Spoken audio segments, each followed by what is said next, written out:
Hey guys, I'm back, and I have my next game that I want to unbox. I kind of wanted to unbox this last because I think this is the game I'm more excited about. But I was kind of hankering for a game I wanted to back on Kickstarter, and then I bailed at the last minute. I backed Zombicide Black Plague instead.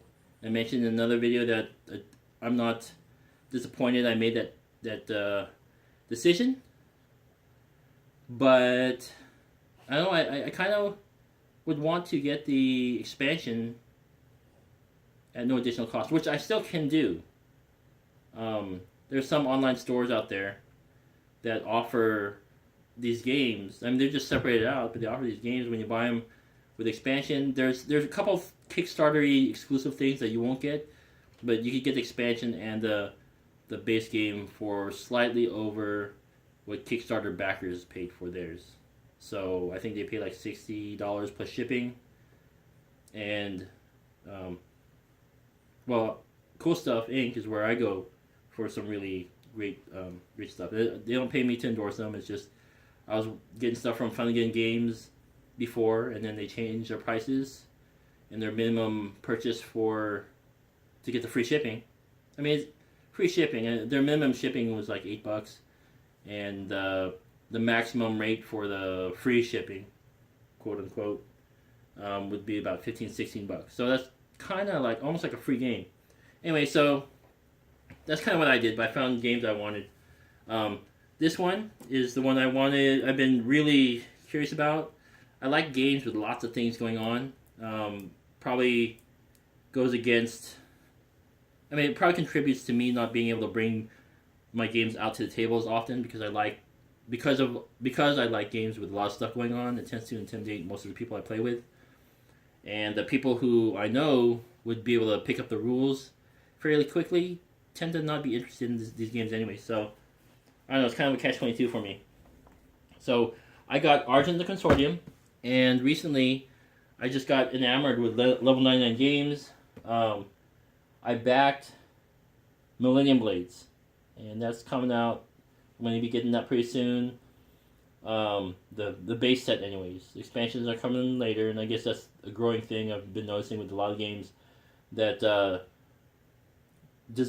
creators dump so much stuff. So they say this is what you're going to get, plus a few other things.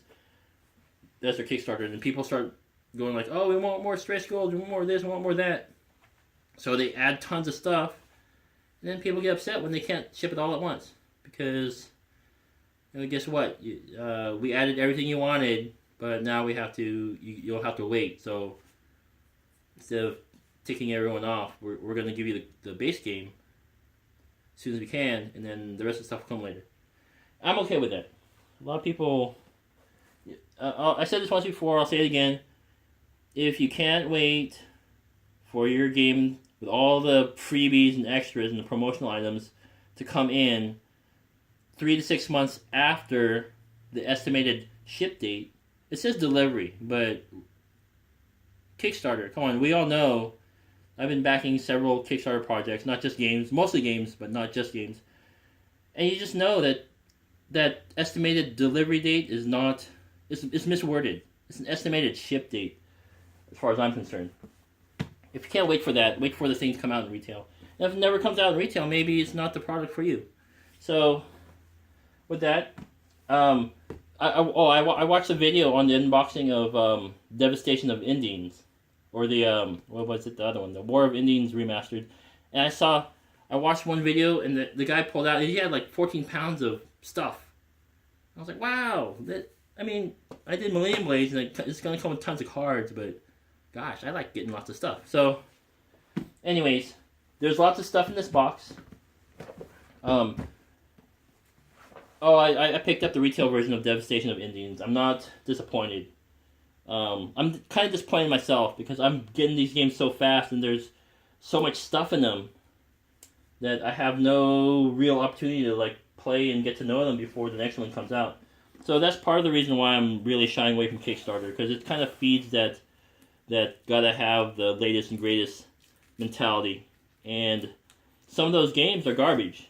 Or, I mean, these level 99 games I'm seeing from other reviewers.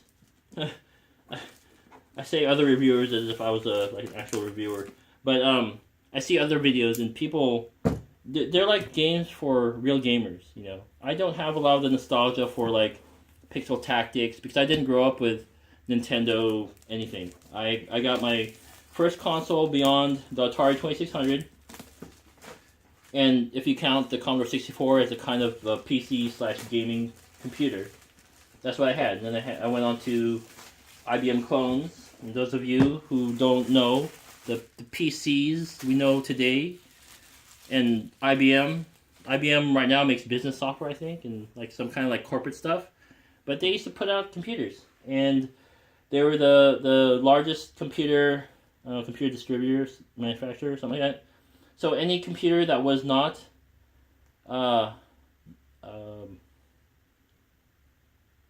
any computer that IBM did not brand or label out, they're called IBM clones.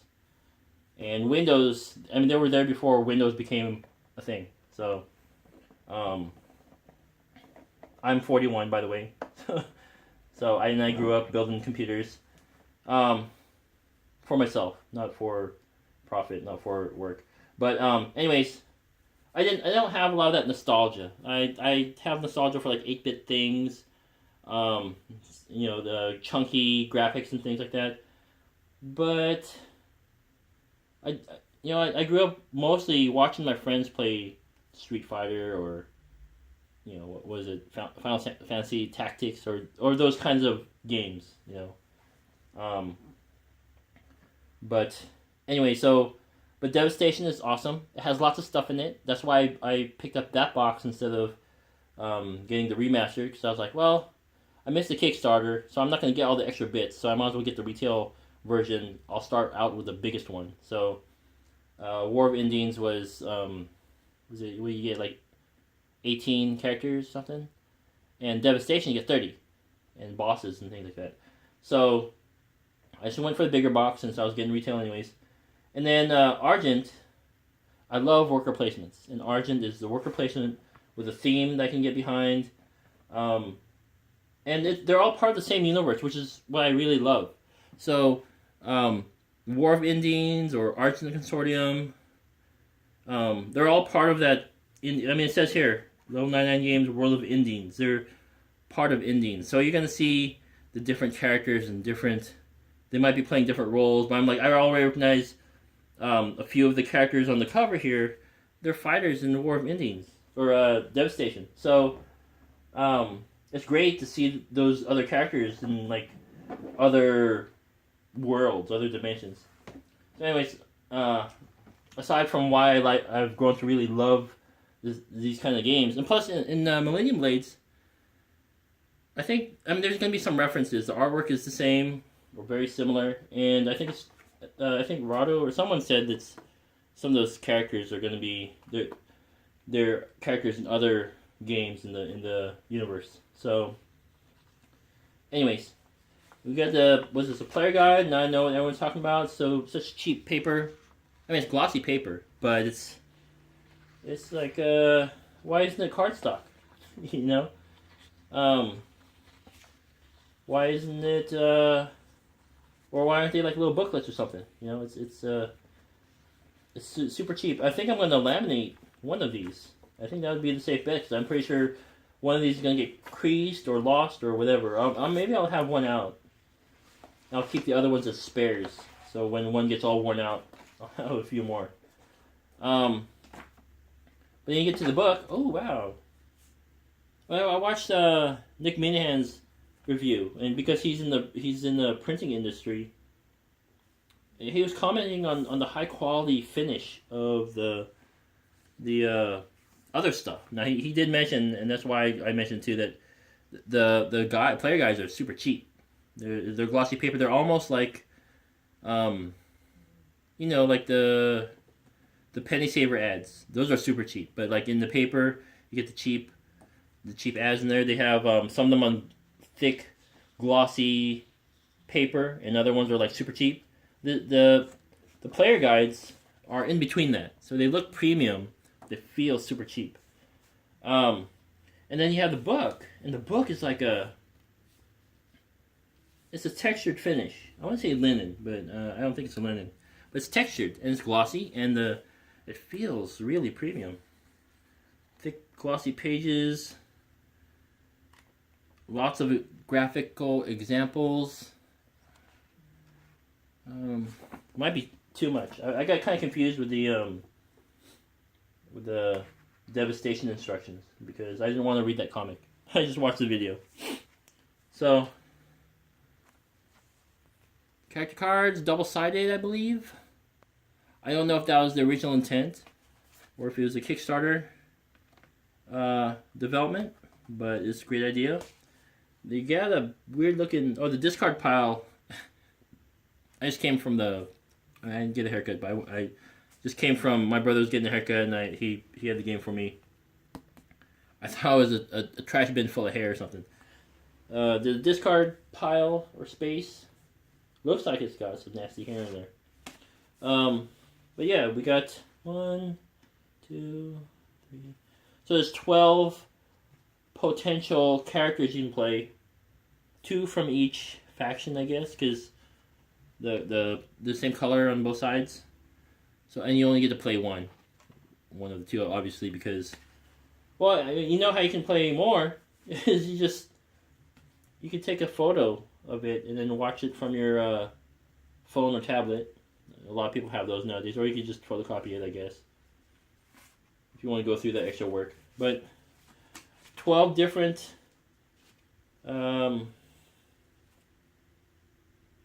occupations, I guess. Potential. So those of you who don't know, Argent the Consortium is a political worker placement game. It's as if let's say if you watch Harry Potter, right? Or well, I guess we should stay away from the references. So the headmaster of a magician's university is stepping down, and you just want to be the next person in line. And so to get your butt in that seat, you need to pretty much suck up to the remaining board members. And so it's a game of gaining favor and even like being a little bit backstabby. So it's got like a Euro feel to it. There's definitely Ameritrash mechanics because I'll tell you what. Well, Euro games you can almost play like solitaire with those, right? I mean, the one big shining early example was Stone Age. I heard a lot of people call that like a what is it? Stone Age? Like Agricola. It's like multiplayer solitaire. A lot of people mentioned it was like. So I got to interact with other people. I don't have to always be like a dick to the other players, but I don't know. You're sitting there. You're sitting at the table for like 1 or 2 hours, and you're not going to interact at all, except be like, I did this stuff, look at me. Come on now. There's got to be a little more than that. The game board is really nice. And this is like the influence tracker. And then each space holds a card of... it's it doesn't sit flat. I'll have to like set something heavy on it. So it'll sit flatter. But each spot is for... it says a consortium card, but it's one space for each political influence. So, and they'll be hidden. 2 will be exposed, and then the rest will be hidden, and you don't know who's there, and you have to peek at certain cards. And only you and maybe a select few will get to peek at certain cards because you've assigned a token or a butt kisser or whatever to hang around that person. So you get to see what they do. It's like a hidden point system. Like at the end of the game, you see which board member each player was sucking up to, and who's going to get points for what they've been building. So I think that's kind of a neat mechanic. I like it. I think there's a lot of good stuff in there. And these look like standard cards. The card stock is alright. They feel... they're not super duper high premium cards, but they're really good quality, I'd say. I'm just comparing. Like I was just handling the Tantakori cards, and those felt actually a little bit nicer in the hand than these do. To me, these feel great. I think the Tantakori cards are a little bit more glossy, so they'll pick up more fingerprints. But it doesn't really matter because I'm sleeving all these cards anyways. But yeah, I mean, there's magic, there's deceit, there's a little bit backstabbery, upgrades, and tons of points to be had. And I think I might even, if I can generate enough interest, I might start hosting. I occasionally will host through meetup.com at my friend's store. And I mean, we're not like super buddy, but I have good relations with the local store keeps. And it's just, yeah, I've invested so much money in all these. It would I'd be doing myself a disservice to not hold like a level 99 themed day or something. So I have, this game is like, this is kind of like I don't know. It's an epic worker placement, I would say. Is it really epic? There's a lot of stuff going on. I've heard that if you have this plus the expansion, I mean, if you're playing 5 people, it's a plenty long game. If you add that 6th person that the expansion allows you, and all the other cards and things, that's going to be a whole day commitment. I'm actually kind of pleased. The insert here, well, when I sleeve the cards, they'll change. But right now, the insert for this game, it contains everything, which is nice. Because Devastation, I totally ripped that liner out, that tray, and then I don't even use a box. I got something different, different container to contain everything. And I think a lot of other people did the same thing with theirs. But you have these different player pawns, and they're not super highly detailed. They're detailed enough you can tell what's what, and they're color coded. So each person playing can have one of those, and then you can mark them. So they get, look at this, they have custom bases, right? Take that, cool mini or not, right? They come with all the bases, and they're actually pretty good. And they come with extra bags. Check it out. I haven't seen extra bags like this since Euphoria. Or, well, there have been a couple other ones, but other games I got. But you don't see that a lot. I had to buy bags. For like Zombicide. Right? I got all these. And they're not super expensive, but if I don't have to buy them, I always spend a lot of money on the game. Everything's contained in a nice bag, right? And then they say, hey, you know what? Have some more bags. Why not? Plastic coins. These would have been nice. I got My Village. And come on, generic wooden tokens as your coins. I had one when my friend was totally bored with that game. It's not going to be everyone's cup of tea, but kind of to be a little boy about it, he wanted to hoard all the gold, so he was hoarding all the wooden pieces. And had we had coins, we wouldn't have run out of it. And these are plastic, right? You can get metal ones, I guess, but these will do.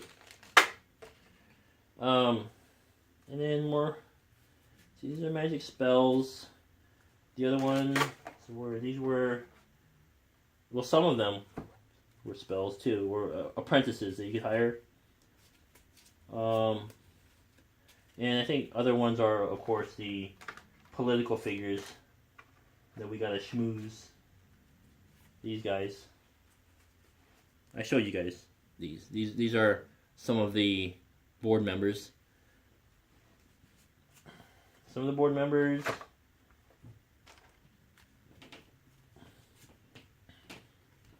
These are some of the apprentices they can hire.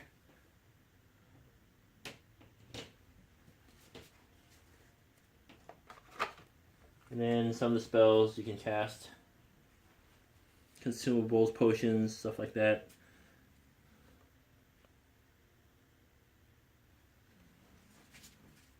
Okay. And then last, these things. These are, oh.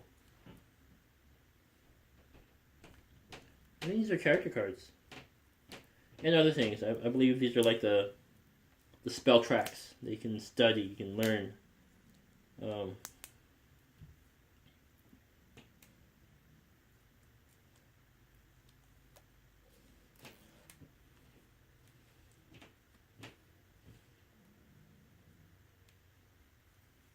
Yeah, that's right, I'm opening them. Okay. So, yeah, these are character cards. And these people, I recognize from Devastation. At least one of them. That guy on the left. Byron Crane. He's that weird dude with the mask. He doesn't, you can't defeat him unless you break all his masks.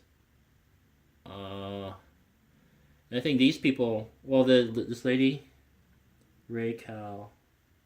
Actually, yeah, I think these two come from a different set. But yeah, that's what I'm talking about. You see familiar faces. It's kind of like watching a TV show. Like, I don't know, like maybe Doctor Who, right? I'm guilty. I don't watch Doctor Who, but I know the premise. And isn't it nice to see some familiar faces and you get the new Doctor every season or whatever. But yeah, we have these different cards. 1, 2, 6 of them here. Oh, they're double-sided. Okay, so these are double-sided too. So if you're gonna try and cheat a little bit and try to do different characters, like same characters on each side, or add people or whatever, you're gonna have to scan these cards too. So these are like as big as my phone. Here's the spell cards.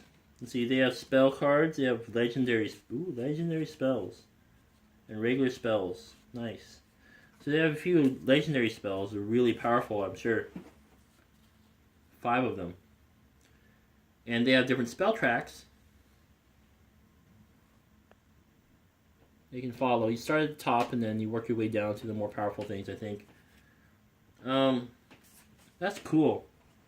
I like that. Then they have regular spells. They have all these regular spells. They only have a few of those other ones, but they have a whole stack of regular spells. Just grab a few.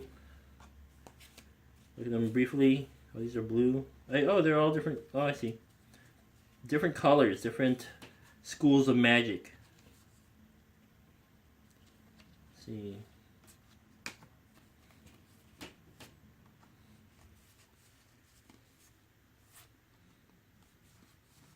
Let's do 4 of them. There's like 5 or 6 schools of magic. 5 schools of magic. That would make sense because there's, or 6, right? 6. There's 6 character cards. Right. Yeah, 2 to 5 players, but you get 6 to choose from, or 12. 6 schools to choose from. 12 characters. There's a few of the magic cards, the regular spells.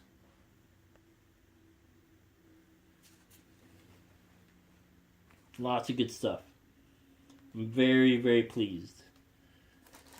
It's gonna be a whole weekend of me just sifting through cards and sleeving them. And I think I have, these are tarot sized, right? I mean, I don't know if you guys can tell, I don't have super huge hands, but these are bigger.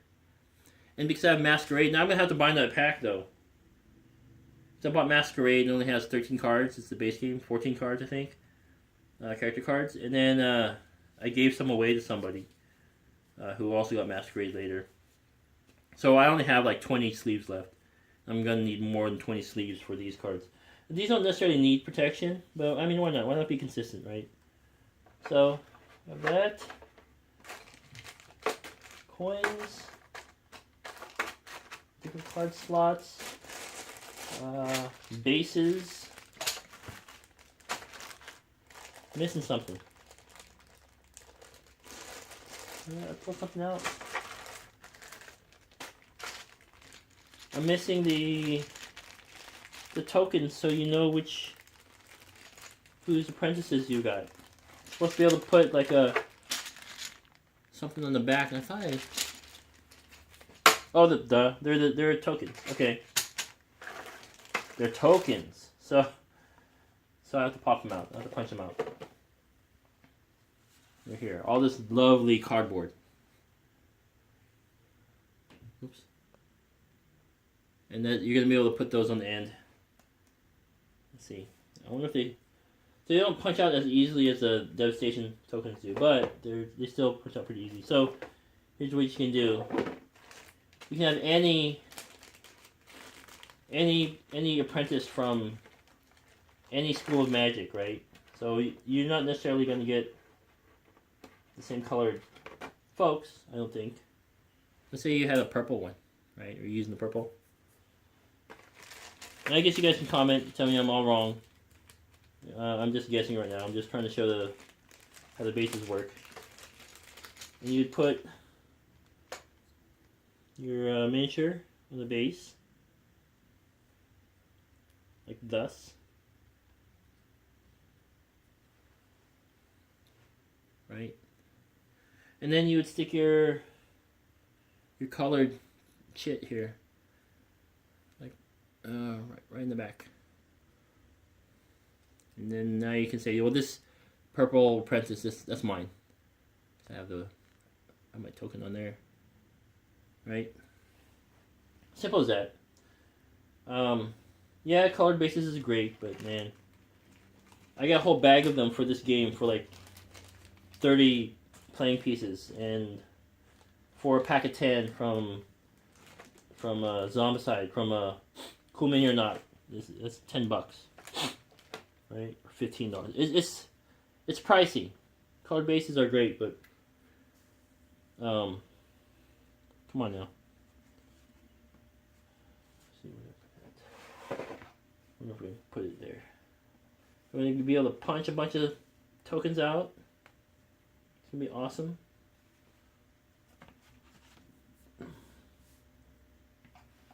Game board. So that's Argent the Consortium. I like to say they're quick unboxings. I always say that, but I spend tons of time. I don't know, how long have I been talking? Almost half an hour. That's my quick unboxing of Argent the Consortium. Thanks for watching. Next time you see this game come up, I might actually do I don't know, well, Rodney from Watch It Plays, he does a really fantastic video. I don't want to have to compete with that guy. Yeah. I might do a gameplay video only because I think it'll help me learn it by showing it to the camera. And it'll be good for, the only people who, again, if you're new to my channel, look at my subscribers. Only a few of my friends even subscribe to my channel. So I'm doing this more for me because I got some time to burn. And these are really just great games. I want other people to see them. So thanks for watching. We'll see you next time for the next unboxing.